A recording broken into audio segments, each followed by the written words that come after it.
Your life begins to change the moment you stop focusing on problems and start focusing on solutions. Most people don't even notice it, but they spend their days thinking about what's wrong, overthinking, complaining, waiting for something to change. The more they focus on the problem, the bigger it feels. And that's why progress feels so far away, because their attention is in the wrong place. If you keep feeding the problem with your energy, you'll stay exactly where you are. But the moment you shift your focus to what you can do, everything starts to move forward. This is real talk. No fluff, no hype, just truth. If you want to grow, you have to start thinking differently. So now that you understand the power of shifting your focus from problems to solutions, the next step is about taking that focus deeper. Because once you stop feeding your problems, you have to decide what comes next. And that's where true change begins. It starts with ownership, with looking at your life and saying, "This is on me, my growth, my effort, my future." That's not pressure, that's power. Let's begin. Chapter 1, Your Life, Your Move. One of the most powerful choices you'll ever make is this. Decide to take full responsibility for your life from this moment on. Not for the past, not for what others did or didn't do, but for what happens next. That single choice changes everything. How you think, how you react, how you act. When you take full responsibility, you stop waiting for something outside of you to fix your life. You stop blaming the world. You stop hoping for luck or rescue. You take your power back. Blaming is easy. You can blame your parents, your job, your past, your circumstances, but none of that will ever change your life. Blame builds nothing. Responsibility builds everything. Taking responsibility doesn't mean everything was your fault. It means it's your job now to deal with it and move forward. That's how growth begins. You can't grow if you spend your time explaining why you're stuck. You can't rise if you keep defending your excuses. Progress begins when you stop asking, "Why is this happening to me?" and start asking, "What can I do about it now?" Every day, you're given a choice: complain or create. And the difference between people who stay stuck and people who move forward isn't luck, it's responsibility. No one's coming to save you. No one will push you every morning. That's on you. And that's your power. It's not about being perfect. It's about showing up, owning your effort, and doing the work. When you stop running from accountability and start building consistency, your life starts to change. Every small action matters. Every honest decision counts. Ask yourself, what am I avoiding? What habit needs to change? What excuse needs to go? Responsibility means facing those truths, even when it's uncomfortable, because that's how real progress happens. Don't just talk about your problems. Solve them. Don't wait for motivation. Build discipline. Because motivation fades. But discipline builds strength. Responsibility creates structure. Structure builds results. Results create confidence. And confidence keeps you moving. It all starts with one decision. The moment you draw a line and say, "From now on, I own my life." Not halfway, not when it's easy. Every day. You'll fail, you'll fall, you'll mess up. But if you keep showing up, learning, and trying again, you'll keep growing. You don't have to change everything today. Just take responsibility for your next step. Once you build the habit of ownership, your mindset shifts. You stop waiting and start creating. You stop reacting and start leading. That's where real strength comes from. Not from having no problems, but from rising above them. That's what it means to focus on solutions. That's what it means to take responsibility for your life.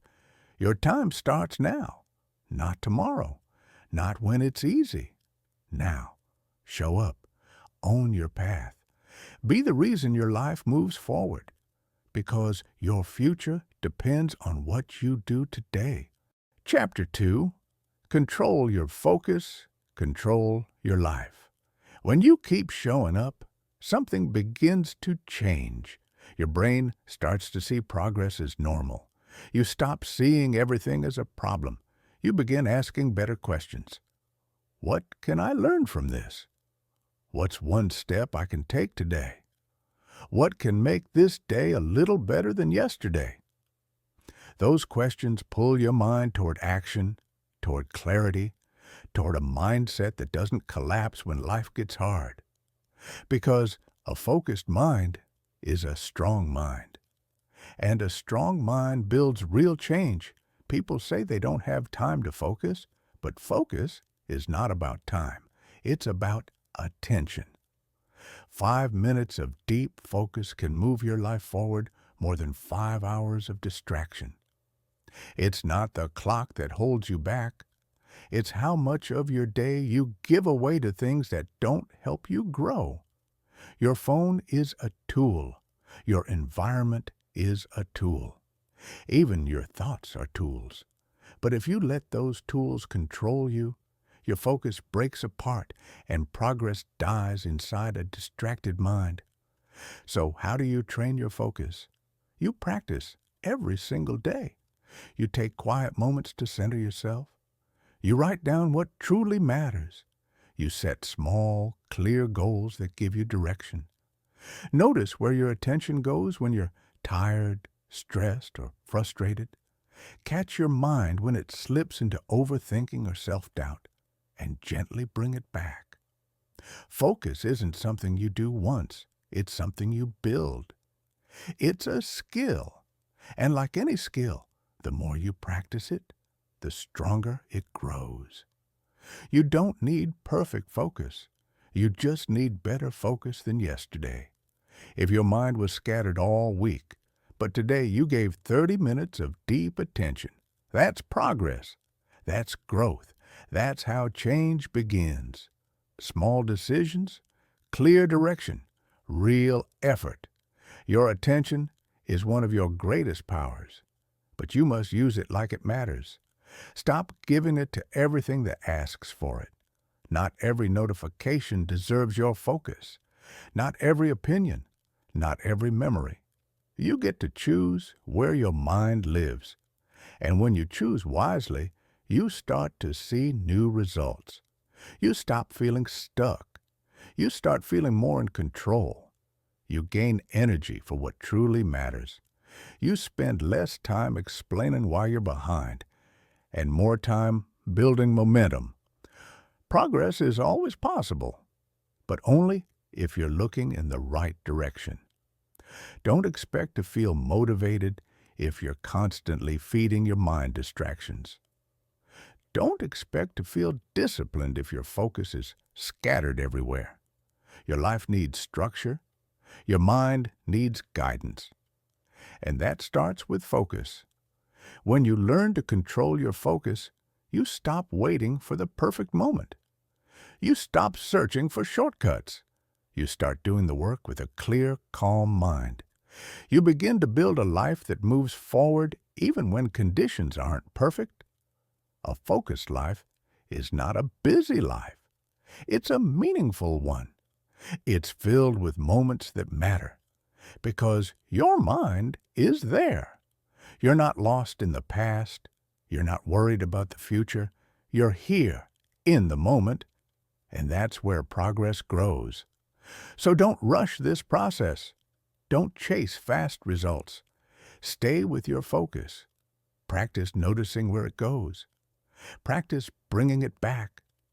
Practice giving it fully to the things that make you stronger, calmer, and clearer. If you do this day after day, you'll realize something powerful. Your problems may not disappear, but your focus will shift. And when your focus shifts, you become someone who builds instead of breaks, someone who moves forward instead of staying stuck, someone who follows growth, not chaos. This is how you take back control of your mind. This is how you take back control of your results. Control your focus, and progress will follow. Chapter 3. Fear fades when you move forward. One of the biggest mistakes people make in life is waiting. Waiting until they feel ready. Waiting until they stop being afraid. Waiting until the situation feels easier. But the longer you wait, the harder everything feels. Fear doesn't shrink on its own. It grows. The more time you spend thinking about the problem without doing anything, the more impossible it begins to look. That's how your mind works. When you hesitate, your imagination takes over and turns small challenges into mountains. Not because they're really that big, but because fear stretches them out of proportion. That's why you must act before fear has time to build. When something feels difficult, your first instinct might be to pull back, to think, to analyze. But overthinking rarely creates courage. Courage is built through movement. By doing one thing that proves to your mind you're not helpless. You're not stuck. You still have the power to move forward. Fear grows in stillness. The longer it sits, the more it controls your thoughts, your voice, and your actions. It tells you to stay safe. It reminds you of the last time you failed. It plays every worst-case scenario you can imagine, but fear is not a sign to stop. It's a signal to start. Not recklessly, not blindly, but with purpose. The longer you wait, the more power fear gains. Your brain is designed to protect you. It always looks for danger, but it can't tell the difference between real danger and simple discomfort. So when you feel nervous about making a move, your brain whispers, "Let's wait." And if you keep listening, you build a habit of hesitation. That habit becomes automatic, and one day you realize you've been standing still, not because you couldn't move, but because fear trained you to pause. You don't overcome fear by thinking about it. You overcome it by acting. Take a small step. Have the conversation. Send the message. Apply for the opportunity. Show up. The key is movement. Because once you move, your brain learns something new, that the discomfort didn't destroy you, that stepping forward made you stronger. It's not about getting rid of fear completely. It's about refusing to let it lead. Fear might still be in the room, but you're the one walking. You're the one acting. With every action, fear gets quieter. It loses power when you stop feeding it your attention. Action gives you something fear can't touch: momentum. When you act, you gain ground. You gain experience. You replace assumptions with truth. Most of what you fear will never happen. But you'll never know that if you keep standing still. Act early, and you keep the problem small enough to solve. That's the advantage of courage. Courage doesn't feel like confidence. It often feels like a racing heart, shaking hands, a dry throat, and doing it anyway. Courage comes after you act. You build it step by step. Don't wait for perfect clarity. Sometimes clarity only comes once you start moving. You take one step, and the next step becomes clearer. You move, and your mind adapts. If you wait for certainty, you'll wait forever. Fear wants comfort. Growth demands courage. Growth happens when you move forward, not because it's easy, but because it's necessary. Even small actions matter. They build strength. They rebuild belief. They create progress. And progress builds energy. When you see movement, you feel hope. When you stay stuck, you lose belief. That's why the answer to fear is always action. You don't need to know everything, just know what matters right now. Progress doesn't come from perfect conditions. It comes from deciding, this matters, and I will act before fear takes over. That decision builds a life that moves forward, a life of courage, progress, and growth. Remember this: fear feeds on delay. The longer you wait, the bigger it grows. But the moment you act, fear loses its grip. Do that again and again, and you become someone who moves, not freezes. Someone who creates, not hesitates. Don't let your life be a story of hesitation. Make it a story of action, a story of moments when you felt fear and acted anyway. Moments that changed you. Moments that proved fear is loud, but never wise. Your future doesn't belong to hesitation. It belongs to decision, to movement, to you. Act before fear grows, because the moment you move, life moves with you. Chapter 4. Respond, don't react. Every person faces setbacks. No one is immune. Life doesn't ask before it tests you. Sometimes things fall apart without warning. Plans fail. People disappoint you. You stumble even when you thought you were ready. But your growth isn't defined by the setback. It's defined by your response. You can't control everything that happens, but you can always control what you do next. That's where your real power lives. That's where progress begins, when you take full ownership of your reaction. Most people don't notice that reacting is a habit. If your first move is to complain, your mind will repeat it again and again. If your first move is to blame, your focus will stay stuck on what went wrong instead of what could go right. But when you take charge of your reactions, you stop running in circles. You learn, you grow, you move forward with purpose. You can't avoid every obstacle, but you can decide how much power it gets over your mind. That's what ownership means. It's not pretending everything's fine. It's not forcing fake positivity. It's standing up and saying, this happened, and I choose how I'll respond. That choice gives you control. It makes the setback smaller and your mindset stronger. Your reaction shapes your future more than the event itself. The same challenge can destroy one person and strengthen another. The difference lies in the response. Some people get bitter, some get better. One is a choice to stay stuck. The other is a choice to grow. When things don't go your way, pause.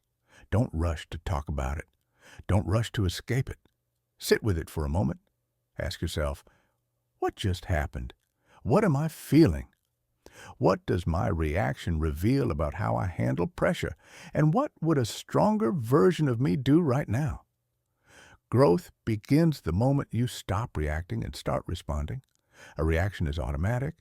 A response is intentional. A reaction is emotional. A response is grounded. When you build the ability to respond with clarity, you gain a quiet kind of power, one most people never develop. Yes, setbacks sting. They hurt your pride. But pain has a message. It reveals where you need to grow. It highlights weaknesses in your thinking, your habits, and your expectations. When you take ownership, even for a small part of what went wrong, you open the door to real improvement. Avoiding responsibility might feel easier in the moment, but it guarantees long-term pain. You end up repeating the same patterns, blaming the same kinds of people, and living the same story, because you never changed the main character, yourself. Ownership is maturity. It's leading yourself, even when life feels unfair. You don't need to have all the answers. You don't need to pretend you're unaffected. But you do need to care about how you show up when things get hard. because those moments, those emotional turning points, shape your direction more than any goal or plan. When you respond with clarity, with purpose, with maturity, you build something no one can take away: self-respect. Taking ownership doesn't mean you ignore your emotions. It means you manage them. You feel them, you process them. Then you choose your next move with intention. You don't lash out. You don't quit. You don't drown in anger or shame. You breathe. You reflect. You move forward, stronger. And you don't wait for perfect conditions to practice this. You learn it in the heat of challenge. You grow when things are hard, not when they're easy. Also remember, ownership is not guilt. It's not about blaming yourself for everything. It's about recognizing your power to choose your attitude, your focus, and your next action, even when everything feels out of control. You can't control how others treat you, but you can always control how you respond. Some people will test your patience. Some will doubt, reject, or disrespect you. But when you take ownership of your response, you protect your peace. You don't hand over your emotions to someone else's behavior. You decide how you want to feel. You decide what standard you want to live by. That's what makes you stronger than the moment. When life falls apart, your reaction either builds your character or reveals where you still need work. Don't fear that realization. Use it. Let your reactions become your classroom. Study them. Notice the patterns that keep coming back. Do you get defensive too fast? Do you shut down? Do you try to avoid reality? Those are habits. And habits can change. Start small. Next time something frustrates you, pause. Don't let the emotion take control. Ask yourself, is this how I want to respond? Is this who I want to be right now? That small pause is the start of a new habit, a habit of conscious reaction. And repeated over time, that habit builds maturity, clarity, and inner strength. If you truly want to grow, study your reactions more than your plans, because your reaction shows you where your real work is. It shows you what still controls you, and whether you're leading your emotions or they're leading you. This isn't easy work, but it's powerful, and it's worth it. Because the moment you take full ownership of how you react, you stop being controlled by outside forces. You stop being a victim of every disappointment. You stop needing the world to stay calm just so you can feel okay. You become your own foundation, and when you build that foundation, setbacks lose their power. They stop being permanent. They stop defining your mood, your worth, or your direction. You may still feel pain, but it won't control you. You may still feel pressure, but it won't break you. You'll handle life differently, not because life got easier, but because you got stronger. This kind of strength is quiet. It's internal. It's the kind that earns respect from others and from yourself. So the next time you hit a wall, don't just ask what went wrong, ask how you reacted. Be honest. Did you run? Did you blame? Did you give up too soon? Or did you breathe, think, adjust, and take one more step forward? That's your power. That's your growth. That's your life. Take full ownership of how you react to setbacks, and you'll build a life that can handle anything. Not because everything goes right, but because you show up right. That's what real success looks like, leading yourself well when things go wrong.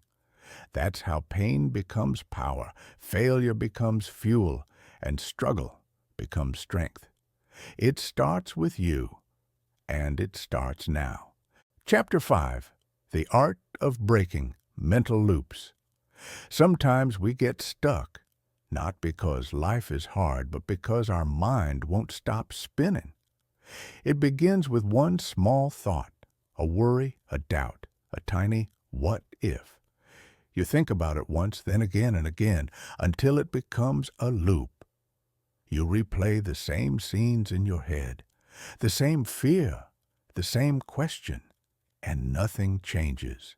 You feel tired, but you haven't done anything. You feel busy, but you've gone nowhere. That's what circular thinking does. It feels like progress, but it's only noise. It takes your energy, your focus, your peace, and gives you nothing back. If you want to grow, you must learn to catch the moment when your mind begins to circle. That's the moment of power, because the longer the loop runs, the stronger it grows. Your thoughts feed on fear. They start building emotion, and soon the mind isn't thinking, it's spinning.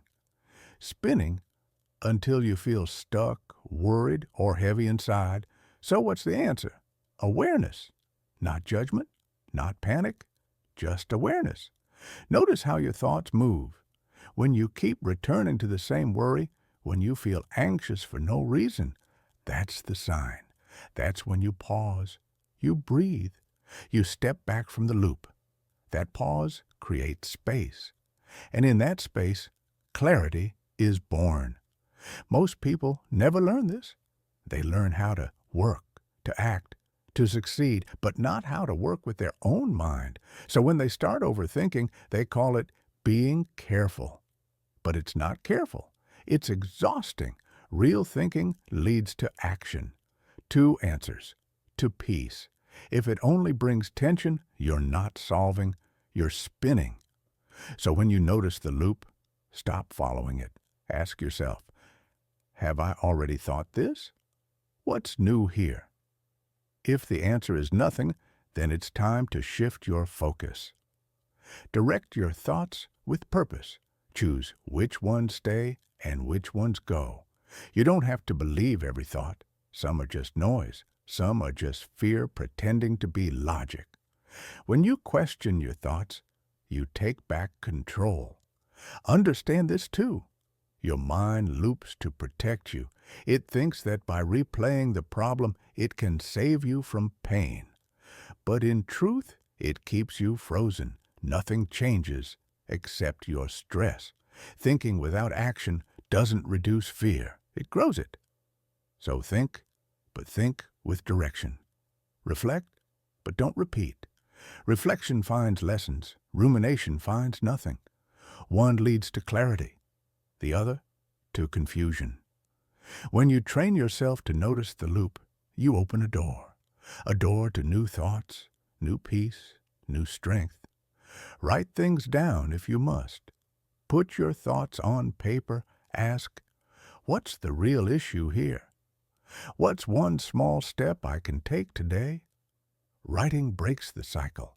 It turns noise into something you can see and understand. Or move your body, go outside, breathe, change your energy.